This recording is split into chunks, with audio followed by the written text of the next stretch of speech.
Welcome back to the Partnernomics show. I just wrapped up recording an episode with Dan Pfister, the founder of WinBack Labs. Really interesting company. And Dan is an interesting guy with a cool background.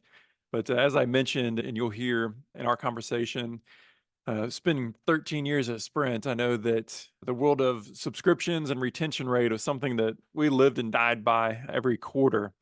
And so they say, best customers, whenever you get them on, you certainly want to keep them. But, you know, in business, in life, there's going to be some attrition. We're not going to be able to retain all of our customers. And certainly in this world that we're in now, this massive proliferation of different software companies that are out there, especially with AI, that's only adding fuel to the quantity of companies that are offering subscription-based service offerings out there. And so I think win-back campaigns and companies and advisors and these best practices, it's only going to increase in the future as we move deeper into this 21st century. So I hope you enjoy this conversation with Dan, and I know I enjoyed recording it for you. Welcome to the Partnernomics show, where industry thought leaders discuss the hottest topics in partnerships, ecosystems, and innovation. Welcome back to the Partnernomics show. Great to be with you again. And today we are joined by Dan Pfister. Dan, how you doing? It's great to see you again. Fantastic, Mark. Always great to talk to you. Yeah, man. I loved whenever we had a chance to meet a while back, learn about your business. I have the opportunity, I know you do too, just to meet a lot of different entrepreneurs, founders, business owners that are running their different operations. And I've actually not heard, this doesn't happen very often, but I've not heard of a business quite like yours, but a lot of it really resonated with me. As I mentioned, the vast majority of our clients are SaaS companies. I did quite a stint at Sprint in my corporate days. And so the world of subscription and, just trying to keep folks, locking on and running with us in those subscriptions. And certainly churn was one of our biggest enemies that we have. And I know all SaaS companies can relate with that. And so that is kind of the cornerstone of your business. So WinBack Labs, Dan being the founder of that, really cool company. Dan, would you mind just telling us a little bit? I'm curious to know, let our viewers know, what is WinBack Labs? And then how did this company get born? Yeah, well, Winback Labs, basically what we do is we specialize in winning back lost customers. So, this is like the lowest hanging fruit in the business. At least that's how I feel now. And actually, if I give you the backstory, you'll kind of see how I got to this place. But back in 1998, myself and two other people, we founded this business. It was a subscription business targeting business people. And back in 1998, this was the early days of the internet. There's all these opportunities, right? This whole new beautiful technology. Before the dot-com bubble burst, blow up, all of that. Yeah. It was in the early tech days, right? It sure was. And it's funny, but it's a lot like where we are with AI right now, right? There's this huge new frontier. There's all these massive opportunities, and people are just knocking it out of the park, left, right, and center. So anyway, things went just swimmingly after 1998 because it was a huge boom time. And then we got just killed in the dot-com crash, just like you said, in 2001. And so we had to pivot.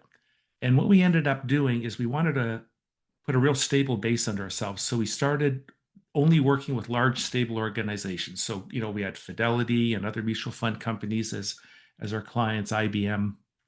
And then, 2008 comes along with the financial crisis. And so we found having a small number of huge companies wasn't as solid as we thought. So we thought, why don't we just get lots of small companies?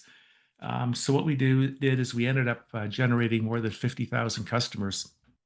And, the way we did it is with partnerships. And that's why I just love the work you do, right? Just because it's just like, it's got to be the highest leverage play in business, right? After you've got some good value to deliver and, you can deliver value to your partners, and then they can pass it through to their people. Anyway, that's why I love what you're doing. So, so I'm just huge on the partnership thing because there's no way we could have grown that fast, without partnerships. Anyway, in 2016, the wheels started to come off. We'd had this fantastic run.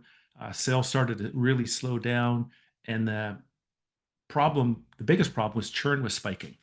And there's nothing worse than churn spiking when you're a subscription company.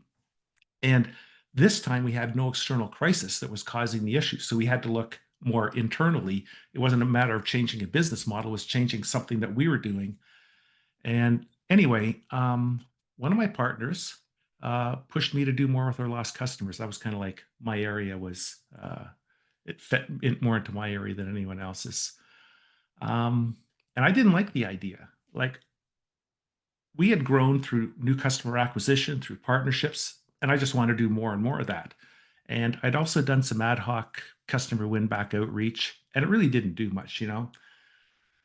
So anyway, I wasn't thrilled about it. But anyway, our back was up against the wall. So what I did is I just said, okay, fine, Lisa, I'll do this. And I just took everything I knew about marketing, and I created this win-back campaign. And I remember the morning, that we launched, and I was just kind of thinking, this is a bit of a waste of time. You know, most customers, when they're gone for good. They found another place, and we need to focus on getting more new customers in the door. Anyway, we launched the program, and we got a 57x ROI, like right out of the gate. I mean, this was crazy. This was like the fastest, easiest, lowest cost revenue I'd made in all my years of marketing. That sounds And incredible. oh, it's nuts. You don't even, I never even saw we had all this money sitting under our nose, and I couldn't see it for over 20 years, you know? And it's like, you make a small effort like those ad hoc outreaches, and it doesn't do anything. You've got to really have a strategy to hit like that tipping point where things really start to move. And yeah, so anyway, I got become obsessed with Winback. I mean, I had never seen anything like this before in my life, So what I did was I optimized, and there's only so much I could think of. And then so what I did was I started a podcast so I could talk to all kinds of smart people who've done Winback and get their strategies, and everybody who watched the podcast, could learn, from us. I also did a Winback study because I wanted to know if what I was doing was an outlier or if this was common. And so did the study, and that's a story in itself, getting people to talk about their Winback, because a lot of people think of Winback as their secret sauce. And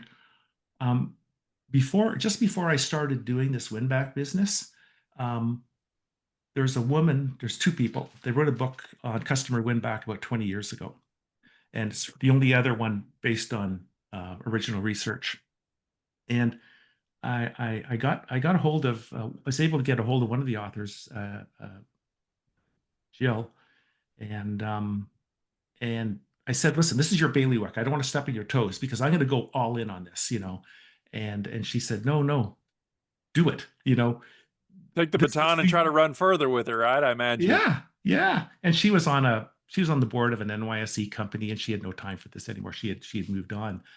And so when later on she told me about writing her book. And when she wrote her book with Michael Lowenstein, they had to add an extra year before they published it because so few people would talk about their win-back programs.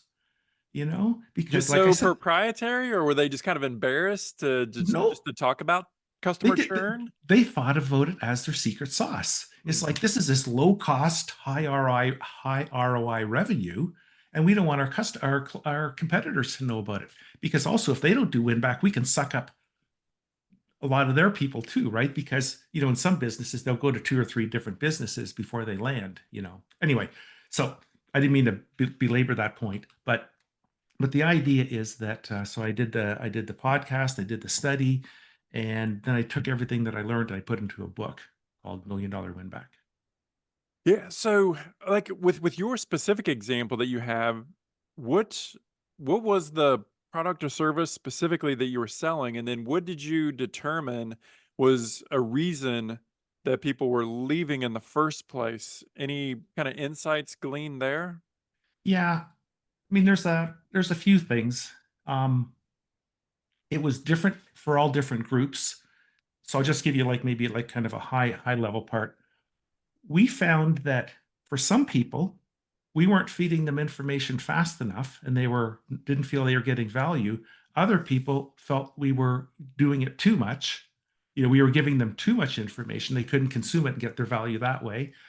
Um, also, we were seen as more of a nice to have rather than a gotta have. And so we did some repositioning there. We found that there's a sweet spot for when we should ask different cohorts in our lost customer group when to come back. Sometimes it was right away, sometimes it was 3 months later, all depending on why they left. And and that's why I created this thing called lost customer journey, where we go from initial friction point to value questioning to what made them the actual decision to pull the trigger and leave, to how they felt after, to what made them, how they looked at other competitors, and what it would take to come back. So getting that deep understanding is what gave us these insights. And um, and then there's other things too that came about that really helped a lot. Um, I got some help from the late Chet Holmes, and he was amazing for us. Actually, he actually one idea of his tripled our conversion rate. But anyway, that's a whole nother story. Wow. Yeah, I So remember, like I said, my days back at Sprint. I mean, every quarter we lived and died by, by our retention rates, and or certainly a lot of lessons learned. I mean, I wasn't deeply involved in it, but because it was such an important part of our business, everybody knew it to a decent level. But as you're mentioning, I know some things that we did was segmenting different customers and understanding specifically why are they buying, why are they staying, what do they expect? yeah, I mean, are they here for price? Are they here for functionality and features? Do they want the latest phone? Do they, all of those things, and segmenting them and trying to deliver on what it is that they expect, instead of just thinking there's just this homogenous product and everybody wants the same thing, is trying to realize that they're different and the reasons that they would leave would be different. So we have to proactively combat that. yeah, yeah. uh, you know, Proper segmentation and understanding how to segment to your lost customers is that's half the battle. Where to spend your time, where to spend your money, where to stock offers, where to let people go. 100%. So Dan, what are some of the companies, or I guess types of maybe products or services, that you really find in the sweet spot of the work that you do? I know we talked a lot about SaaS companies, but what kind of more specifically or do you see in your business? Well, before we go specific, maybe let's just go wide to begin with. Sure. Anybody who's been in business for more than a couple of years has got lost customers. You spent a ton of time acquiring that customer, or a ton of money, whatever, or both, right? You've invested in relationships. You understand their business. You understand their needs to a degree. That's really, really valuable knowledge, and so with Winback, you can leverage all that knowledge and all that investment that you've made.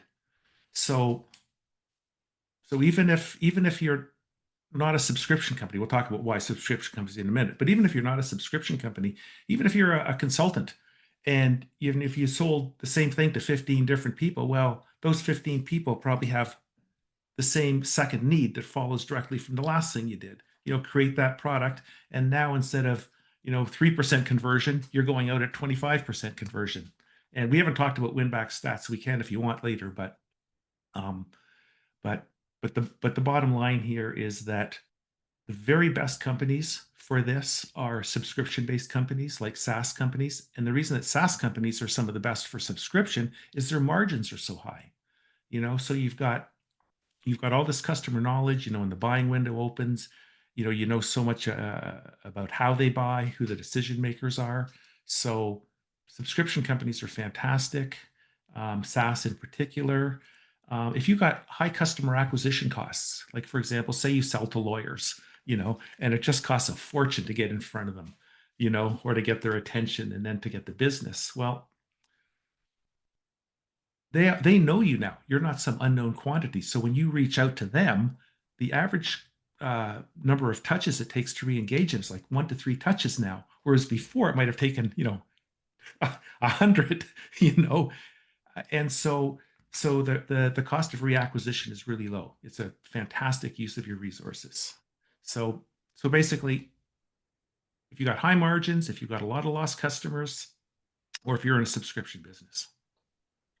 Yeah, like what you had said even earlier about partnerships and leaning into partnerships, and as you just alluded to, one of the most challenging, expensive, time-consuming components is developing that relationship, and certainly developing the relationship to a point where that lawyer in this case that you're describing, where they're willing to do business with you, willing to work with you. Well, that's one of the things that partnerships allows us to do, right? Is now we can kind of leverage and lean into that trusted relationship that's formed to accelerate, whoever else is in our ecosystem, to make those introductions and to bring in other complementary providers to those customers we have, and certainly, hopefully, vice versa. Oh yeah, I mean that relationship ended up in some business, and so sales is a trust game. So not only have you built a relationship, you've built a relationship with trust, right? And you've built a relationship where they chose you above all your competitors. So that's a very strong relationship. That's very potent. It's not just someone who you can refer to. Anyway, you know what I'm Yeah, no saying? question. Yeah. Well, I also liked how you had talked about, because I think maybe when a lot of people think of WinBack, and even certainly when I was kind of thinking about it earlier, I was thinking exclusively for SaaS or like short-term reoccurring business. But you kind of pointed out, even if somebody's doing house painting, for example, they only may need you once every 5 or 6 years. But even in that case, you have that trusted relationship, and you're in a great position to either offer follow-up services Mhm. like you were talking about, or certainly from a partnering perspective, being able to open the door for other companies to come in and work with that trusted advisor that you have, and then certainly, hopefully, developing relationships with that network of providers that you have that can open the door and accelerate that sales process for you. Then I'd like to Definitely. kind of dig in a little deeper. And you had mentioned about high customer acquisition costs, and just the initial cost of getting in and making the sale, and then customer acquisition costs. We certainly are hearing a lot now, from some people call it overuse of cold outreach systems. I'll call it what it is: abuse of cold outreach systems. Right? All of us are just being, oh my gosh, stalked. Just trying to vie for our attention. You know, how does the retention play connect in with customer acquisition costs? And well, I've saw a statistic. You mentioned stats, and I would love to dig into stats with you, but I saw a stat just a few months ago said that the cost of acquiring new customers has doubled in the last 3 years and tripled over the last 8 years. So the cost of acquiring those new customers is becoming exponentially higher. And so I think that just really highlights the work that you do, of being able to win back, because the ROI is so much stronger than going out and finding a new customer. Can you dig into that topic a little bit more? Sure. So, why is the cost of acquiring a customer so much higher? Well, one of the reasons is the cost of ads has gone up. Another reason is getting people's attention has gone up. There's so much more competition. Like you said, there's just so much noise out there. How are you going to rise above the noise? And so, you've got to pay a lot to get that attention, to get that meeting, to get that demo. Um, but with Winback, you've already got their attention once, and you've got this thing called familiarity. I hate to say it like that, but familiarity. People don't answer cold calls for a lot of reasons. One of the reasons is you're a stranger. They don't know you, but they'll take a call. They're much more likely to take a call from somebody that they know. And there's a lot of psychology behind this called neophobia. It's the fear of the unknown, and it's this thing we've had. It's primal in us. Like we're afraid of another try because we are unsure of the result. Anyway, the thing is that when you've got familiarity, um, that's just huge. When you've got the outreach, also you've got a level of trust because you did business before.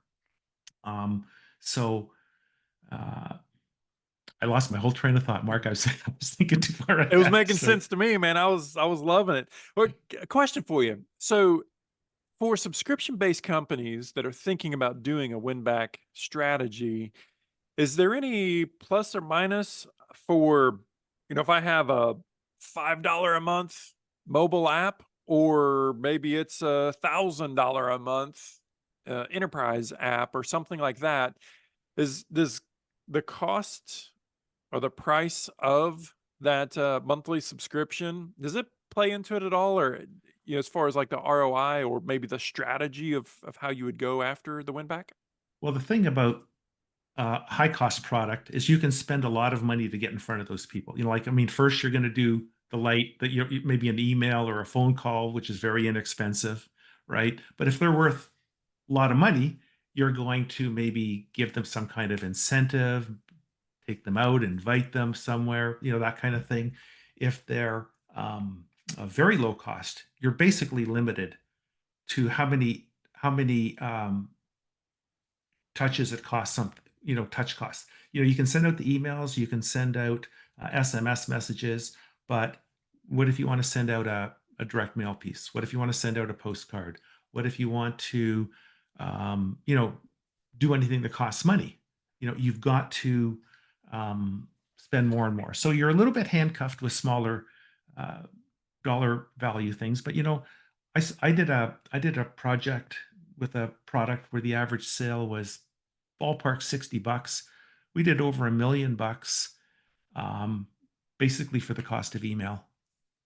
You know, and so what did that cost us? Like $6,000 all in. You know what I mean? 180, 190 X ROI, and you see that a lot in these campaigns. Wow. That's Yeah, that's strong. That's yeah, strong. yeah. Dane, you teased me earlier, man. I'm an economist by trade, so I love Really? numbers. I love stats. So I know that you did some amazing research whenever you had built or created your book and got that published. What are some stats that you can share with us that might surprise us or make us think a little bit?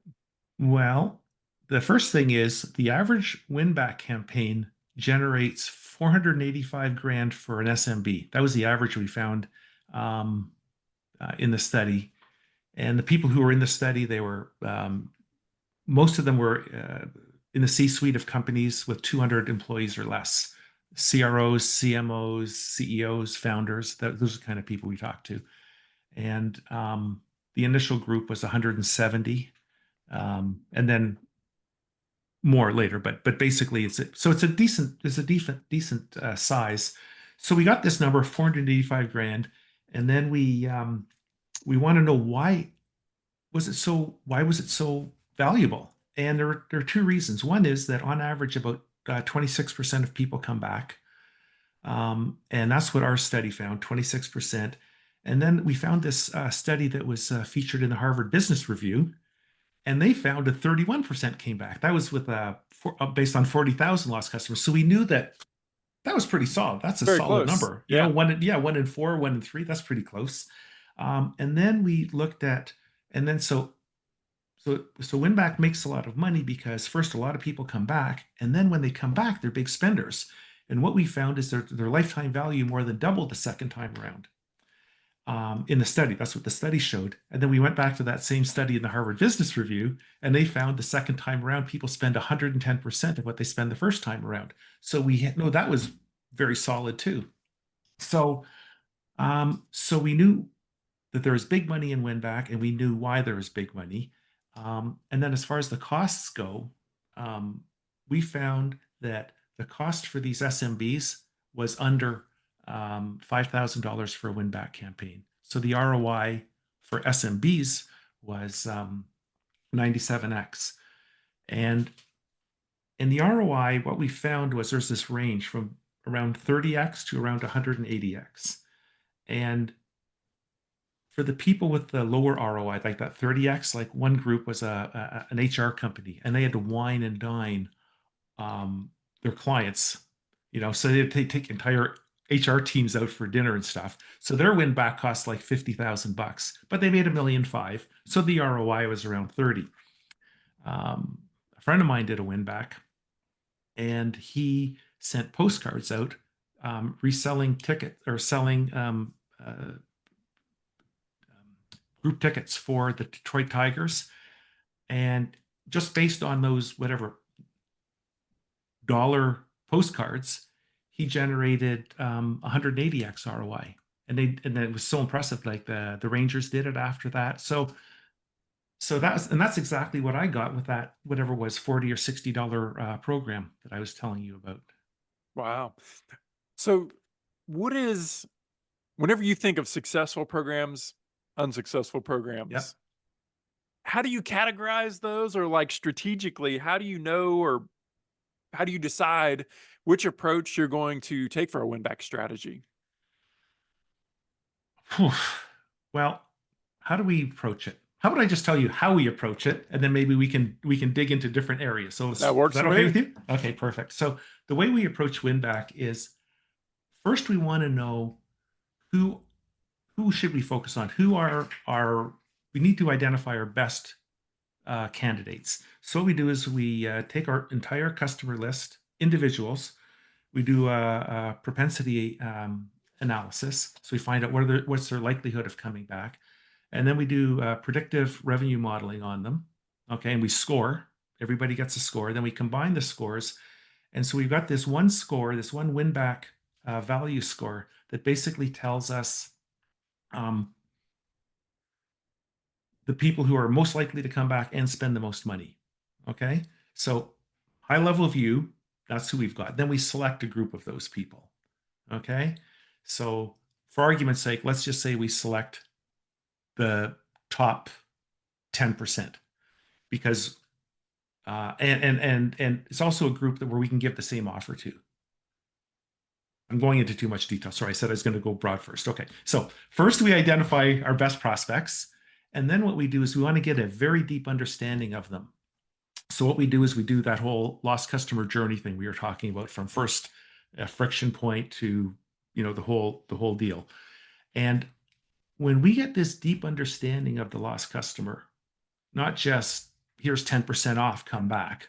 We get this deep understanding, we can create a win-back system that has messaging that resonates with them because we use their words, all that basic stuff, right? So we can create a messaging system that resonates with them, that actually talks about the things that are most important to them. And then we can create an offer that's actually meaningful, because look, a lot of the time it's about money. Okay. Don't get me wrong. And if it's about money, if you give them the discount plus this added value that they were looking for, or bonus or whatever, that can dramatically increase your retention or your um, sales. So we identify, we really understand them, and then we create a program based on that.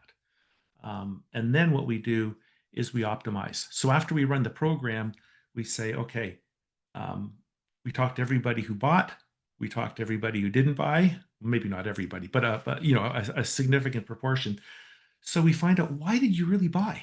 Just because you said this in the interview doesn't mean it translates into why you actually bought. So now we dig deeper, we get a deeper understanding of the customer in the win-loss, and why didn't you buy? So we'll find more reasons why. And then so we go back to the customer base again in an optimized way, like maybe 3 months later after a nurturing campaign.